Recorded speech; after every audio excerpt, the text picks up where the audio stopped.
Sir, I need to see your identification and proof of citizenship. You're suspected of using fraudulent veteran benefits. I fought for this country. I have a VA card and an ID. Sir, 22 years. Please cooperate. You can come. ICE agent Derek Lawson thought he was responding to a routine tip. Anonymous caller, suspicious elderly man at a VA hospital, possible undocumented immigrant using fraudulent veteran status to access benefits. In his mind, it was straightforward enforcement. He had conducted dozens of these operations, relying on profiles and assumptions that had never been challenged. But when he walked into the waiting room of the Memphis VA Medical Center on a quiet Tuesday morning and approached the elderly black man sitting alone in a wheelchair, he made a catastrophic mistake. The man he detained was William Willie Carter, an 87-year-old retired Sergeant First Class, a Korean War veteran who had earned a Bronze Star for valor and a Purple Heart for wounds sustained defending a country that was now questioning whether he belonged. Carter was born in Birmingham, Alabama, in 1937, the grandson of sharecroppers, a man who had served 22 years in the United States Army before most ICE agents were even born. And what Lawson didn't realize was that his body camera was recording everything.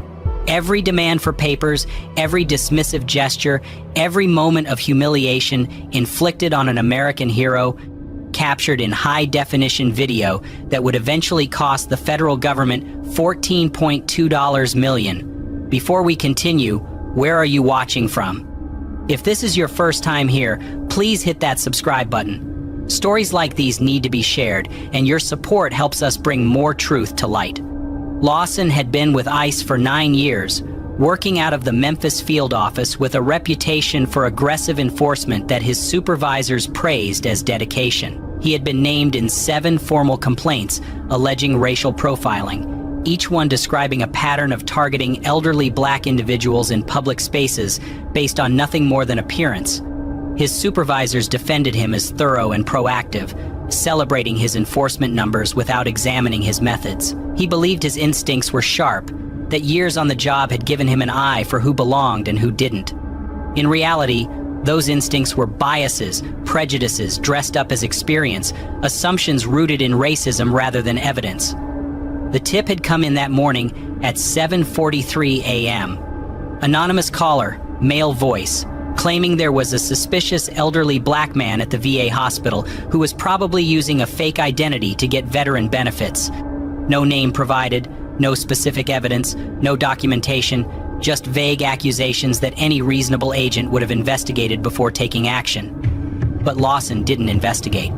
He didn't call the VA to verify patient records. He didn't check military databases.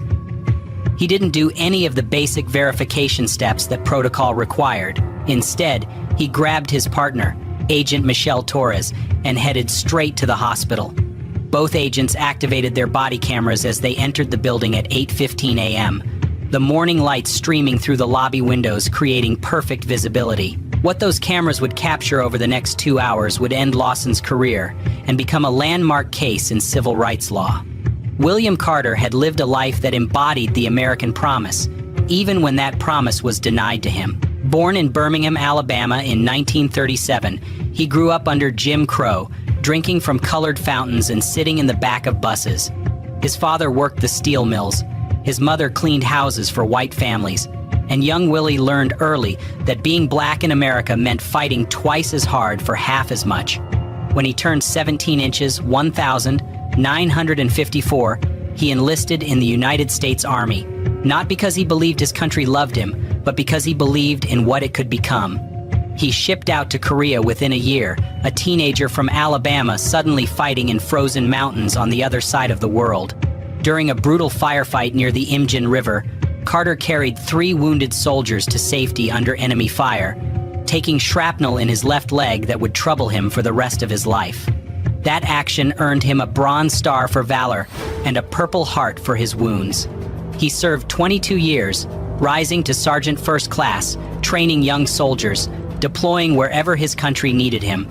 After retiring from the Army, he worked 30 years for the United States Postal Service, another form of service to his nation. His wife Dorothy passed in 2019. He had 4 children, 6 grandchildren, and a small house in Memphis filled with photographs and medals and memories. On that Tuesday morning, Carter was at the VA hospital for a routine appointment, the shrapnel in his leg still causing pain 7 decades later.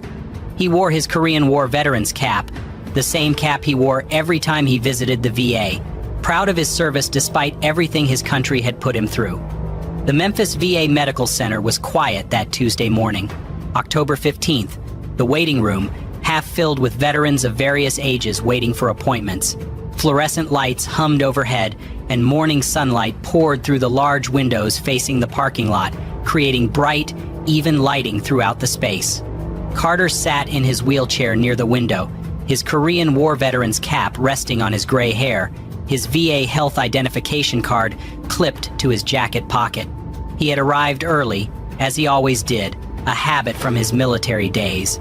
He was reading a newspaper, occasionally glancing up at the television mounted on the wall showing morning news.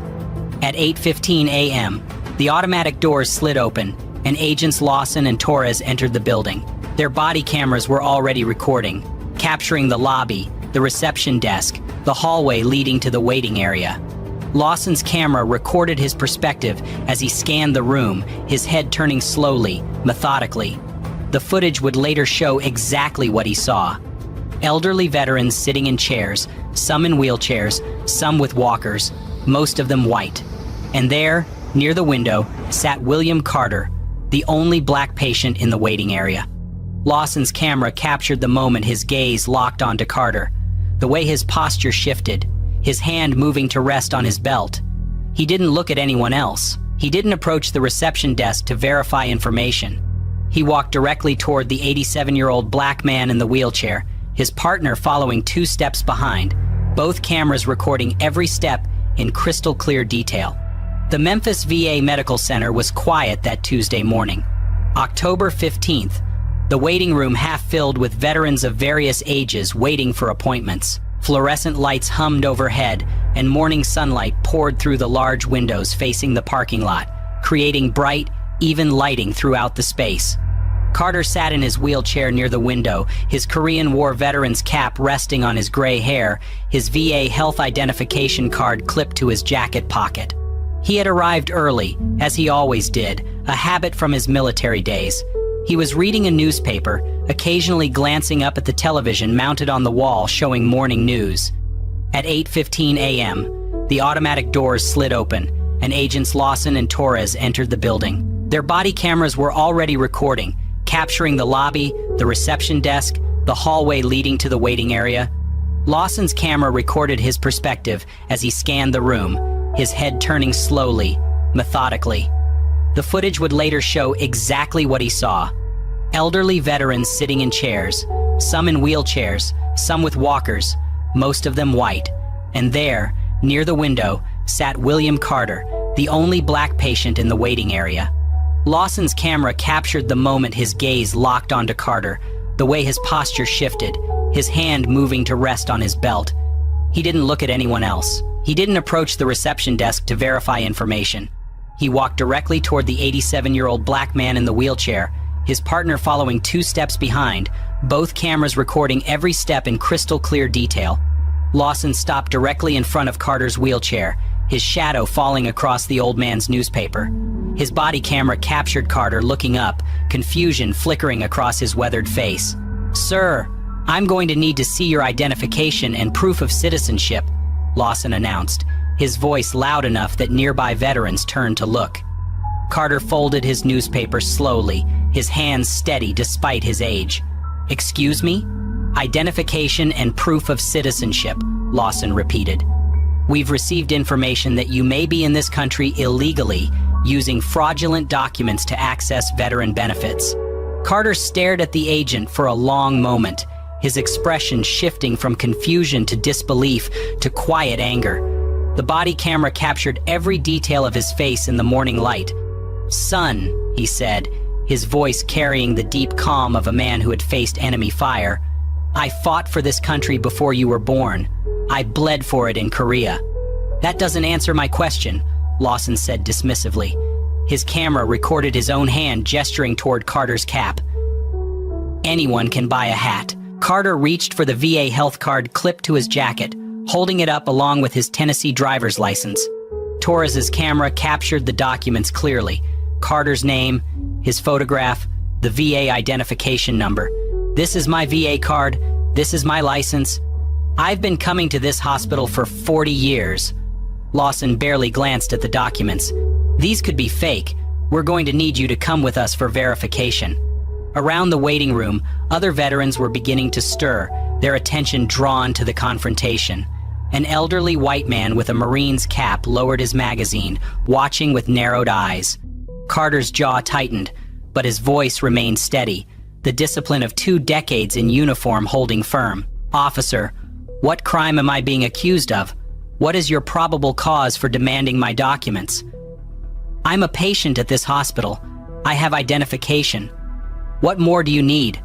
Lawson's body camera captured him leaning closer, his posture aggressive, his voice taking on that particular tone meant to intimidate. "Sir, I'm not going to ask again.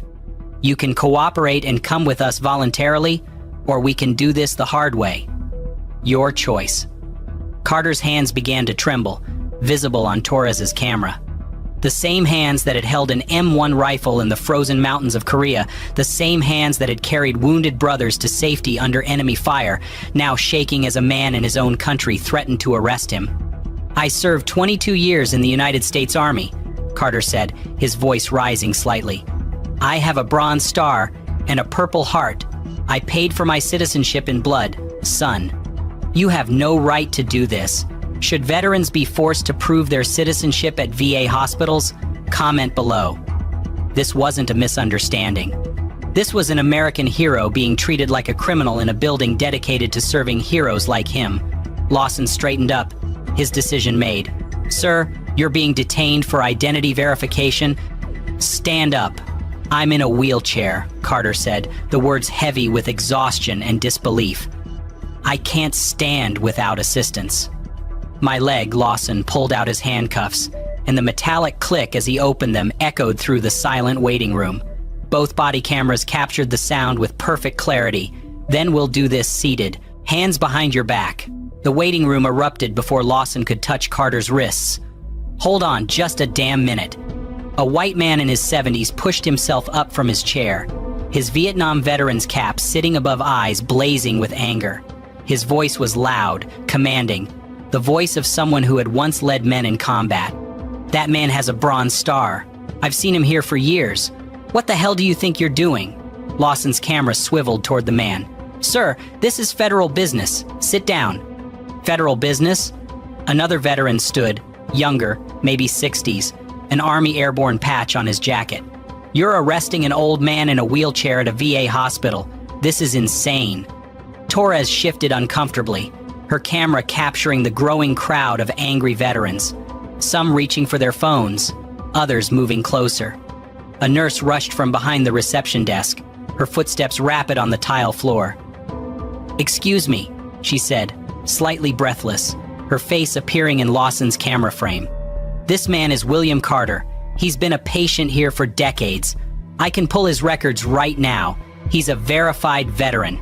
"That won't be necessary," Lawson said coldly, his hands still gripping the handcuffs. "We'll verify his status at our facility. This is federal business." The hospital's security cameras, mounted in the corners of the waiting room, captured the scene from multiple angles as Lawson secured the handcuffs around Carter's thin wrists. Torres wheeled him toward the exit, past rows of veterans watching in stunned silence. Carter held his head high, his Korean War veteran's cap still on his head, his eyes filled not with fear, but with quiet fury. He had survived segregation. He had survived combat. He would survive this. The transport van pulled out of the VA hospital parking lot at 8:47 a.m.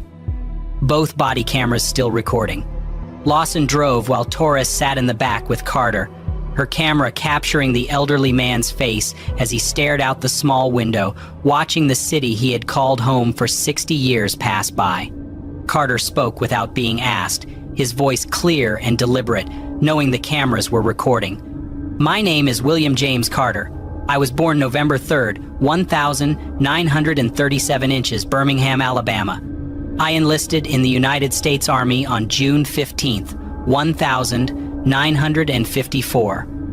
I served in the Korean War with the 24th Infantry Division. I was awarded the Bronze Star for Valor and the Purple Heart for wounds received in combat. I retired as Sergeant First Class after 22 years of service. My service number is RAON 4457832. Every word was captured with perfect audio clarity. Torres shifted uncomfortably in her seat, her camera recording her own hands fidgeting in her lap. The drive to the ICE detention facility took 35 minutes. When they arrived, Lawson's camera recorded the intake area, the fluorescent lights harsh after the morning sun. He wheeled Carter to the processing desk where an officer named Sergeant Diana Wells sat behind a computer. Lawson explained the situation, his voice confident, certain he had made a good catch. Wells began typing, running Carter's information through federal databases. Her fingers stopped. She typed again, scrolled. Her expression changed, the shift captured on Lawson's body camera. The silence stretched for 15 seconds that felt like an hour. "This man is a United States citizen," Wells said slowly, her voice tight. "Born in Birmingham, 22 years of military service, Bronze Star, Purple Heart." She looked up at Lawson, her eyes cold. "He's in the Federal Veteran Database. He's been receiving VA benefits for 40 years. What exactly did you think you were doing?" Carter was allowed one phone call. The facility's recording system captured every word as he dialed his daughter's number with trembling fingers. Patricia Carter Robinson answered on the second ring, her voice professional, clipped. Colonel Patricia Carter Robinson had served 28 years in the Army, retiring just 3 years prior, following in her father's footsteps.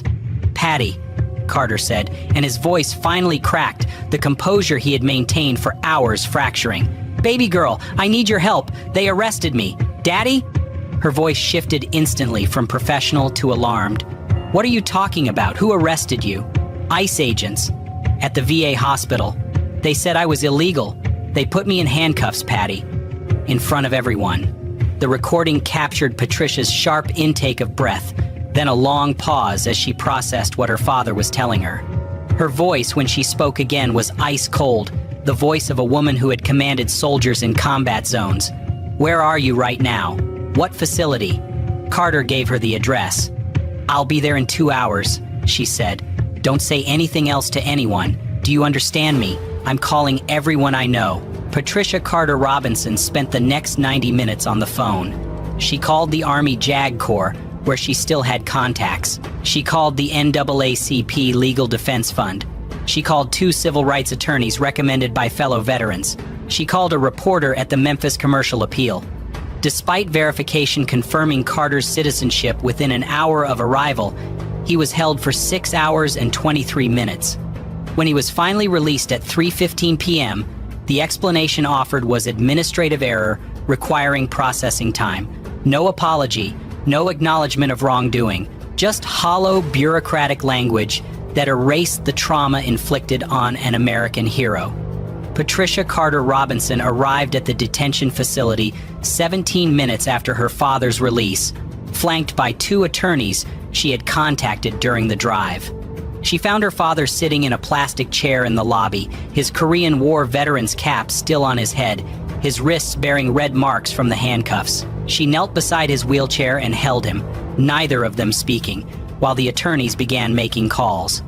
Over the next 3 weeks, Patricia assembled a legal team that would dismantle the government's case piece by piece. She gathered her father's military records from the National Personnel Records Center, his original birth certificate from Birmingham, his Bronze Star citation signed by a general, his Purple Heart documentation, his 22 years of service history, his 30 years of postal employment records, his 40 years of VA medical files. The attorneys filed Freedom of Information Act requests for all body camera footage from both agents, every second from activation to deactivation. They subpoenaed the VA hospital's security camera recordings, which provided additional angles of the confrontation in the waiting room. They obtained the facility's intake recordings, including Carter's phone call to his daughter. Lead attorney Marcus Webb, a civil rights specialist with 30 years of experience, reviewed the evidence in his Memphis office, the afternoon sun casting long shadows across stacks of documents and multiple screens showing synchronized footage. "I've handled hundreds of civil rights cases," Webb told Patricia, his voice quiet with barely contained anger. "Police misconduct, wrongful arrests, racial profiling at every level. I've never seen evidence this damning. They have their own agent, on his own camera, arresting a Bronze Star recipient for being black." The federal lawsuit was filed 6 weeks after Carter's detention. The complaint alleged Fourth Amendment violations, false arrest, unlawful detention, racial profiling, and intentional infliction of emotional distress. The defendants, the Department of Homeland Security, Immigration and Customs Enforcement, Agent Derek Lawson, and Agent Michelle Torres. The government's first settlement offer arrived 8 weeks after the lawsuit was filed. $200,000, contingent on a confidentiality agreement and no admission of wrongdoing. Webb rejected it within the hour. Their second offer came a month later, $500,000. Rejected, $750,000 with a formal letter of apology. Rejected. "This isn't about money," Webb told the government attorneys during a conference call. "This is about an 87-year-old war hero who was handcuffed in a VA hospital for the crime of being black. You don't get to buy silence on this one." The government's legal strategy attempted to frame the incident as an honest mistake based on reasonable suspicion. The anonymous tip, they argued, provided sufficient basis for investigation. Agent Lawson was simply following protocol in a difficult situation. Webb demolished this defense systematically. In his response brief, he wrote, "What was suspicious about William Carter?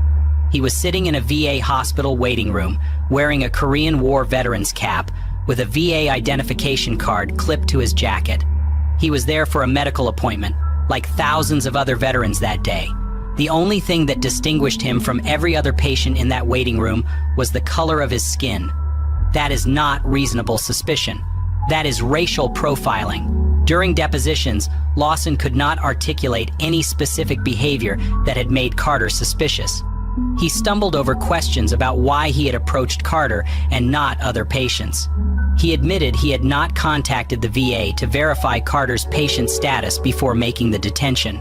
He admitted he had not checked military databases. His camera had recorded him doing none of the basic verification steps that could have prevented the entire incident. Expert witnesses testified about implicit bias in immigration enforcement, about the documented pattern of Black Americans being disproportionately targeted for citizenship verification, about the particular cruelty of questioning the belonging of those who had served their country in uniform. The trial began on a Monday morning in the United States District Court for the Western District of Tennessee. The courtroom was packed before the doors officially opened. Veterans groups had organized caravans from across the state. Men and women in caps bearing the names of wars from Korea to Afghanistan, filling the gallery benches. Civil rights advocates sat alongside them, and national media occupied every available seat in the press section. The atmosphere was electric, heavy with anticipation and anger. On the trial's second day, the body camera footage was played on 4 large screens positioned throughout the courtroom. The jury of 12 watched in absolute silence as the events unfolded from multiple angles. They saw Lawson scan the waiting room and lock onto Carter. They saw the elderly man in his wheelchair, his Korean War veteran's cap visible, his VA card clipped to his jacket. They heard every dismissive word, every threat, every moment of escalation. They watched Carter's hands tremble as the handcuffs clicked around his wrists. When the footage ended, 2 jurors were crying openly. William Carter testified on the 3rd day. His daughter wheeled him to the witness stand, and he sat with his back straight, his medals pinned to his jacket, his eyes clear despite his 87 years. He spoke about Birmingham in the 1940s, about enlisting at 17, about the frozen hills of Korea where he had watched friends die. He described carrying wounded soldiers through enemy fire, the shrapnel that still lodged in his leg.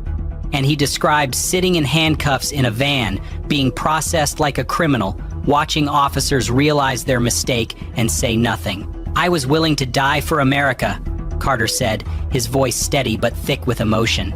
"I took bullets for this country. I never thought America would treat me like I didn't belong." Lawson's testimony collapsed under Webb's cross-examination. He could not explain why he had targeted Carter. He could not justify his failure to verify information before acting. He sat sweating under the courtroom lights while his own body camera footage played on the screens behind him. In closing arguments, Webb stood before the jury and spoke quietly. William Carter earned his citizenship in blood on a Korean hillside 70 years ago. He served 22 years defending this nation. And on October 15th, he was handcuffed in a VA hospital for one reason only. He was black. That is not a mistake. That is a civil rights violation. The jury deliberated for 2 days. 47 hours of discussion behind closed doors while Carter waited at home, surrounded by his children and grandchildren, unable to sleep. When the call came that a verdict had been reached, the courtroom filled within an hour. Veterans who had attended every day of the trial returned, some driving hours to be present. The jury foreman, a middle-aged white woman who had served as an Army nurse, stood to read the verdict, guilty on all counts. The words echoed through the silent courtroom. Fourth Amendment violations, false arrest, unlawful detention, racial profiling, intentional infliction of emotional distress, unanimous on every count. The damages phase lasted 4 days. The jury heard testimony from Carter's physician about the physical toll the stress had taken on his elderly body.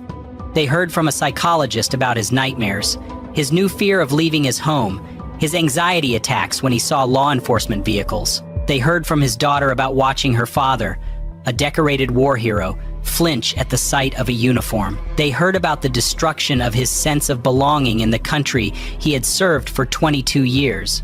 When the jury announced the damages, the courtroom erupted. $8.5 million in compensatory damages for emotional distress, physical suffering, and violation of constitutional rights. $5.7 million in punitive damages, calculated specifically to send a message that this conduct would not be tolerated.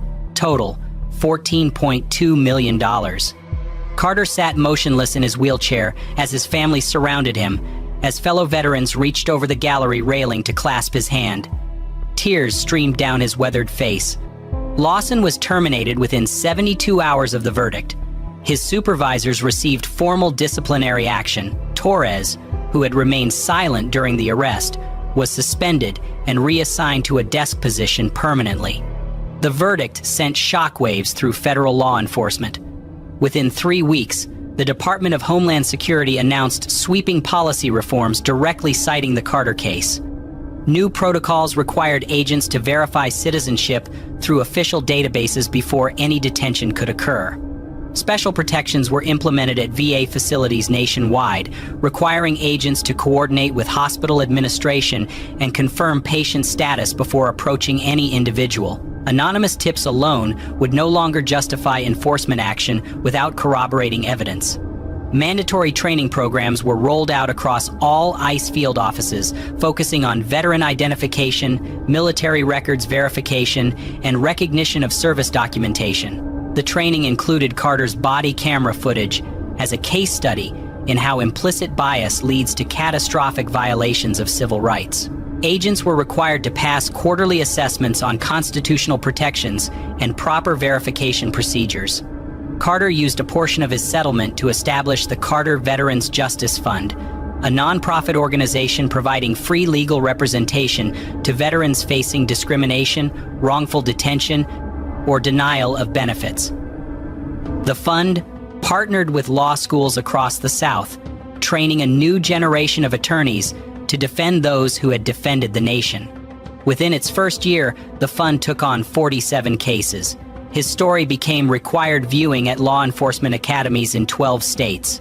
Instructors used the footage to teach recruits about the consequences of assumption-based policing, about the humanity of every person they encounter, about the particular debt owed to those who served. The case sparked a national conversation about how Black veterans are treated, about the bitter irony of fighting for freedom abroad while facing discrimination at home. Veterans organizations issued statements. Congressional hearings were held. For the first time, many Americans confronted the reality that the uniform does not protect black service members from the suspicions of their own countrymen. William Carter was 87 years old when Agent Derek Lawson walked into that VA hospital waiting room. He had survived segregation in Birmingham. He had survived combat in Korea. He had survived 60 years of building a life in a country that often questioned whether he belonged.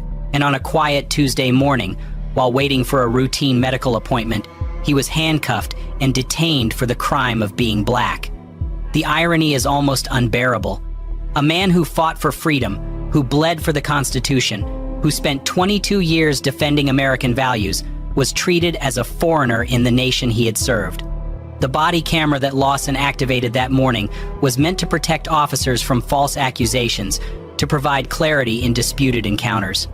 Instead, it captured every moment of injustice, every dismissive word, every second of humiliation inflicted on an American hero. That footage became the evidence that held the government accountable, that forced reform, that proved what Carter had experienced was not a misunderstanding but a violation. At 88, William Carter is not just a soldier anymore. He is a civil rights champion, a man whose dignity in the face of injustice changed federal policy and inspired a nation. His medals hang on his wall alongside the framed verdict, reminders that the fight for equality never truly ends, that every generation must defend the freedoms others fought to secure. If you believe that those who served this country deserve protection, that veterans should never have to prove they belong, and that racial profiling has no place in American law enforcement, hit that subscribe button and turn on notifications. Tomorrow we have another story of courage and accountability that you won't want to miss, because those who served this country deserve to be recognized as citizens, not suspected as criminals. This case was brutal, but the case on the right spirals completely out of control.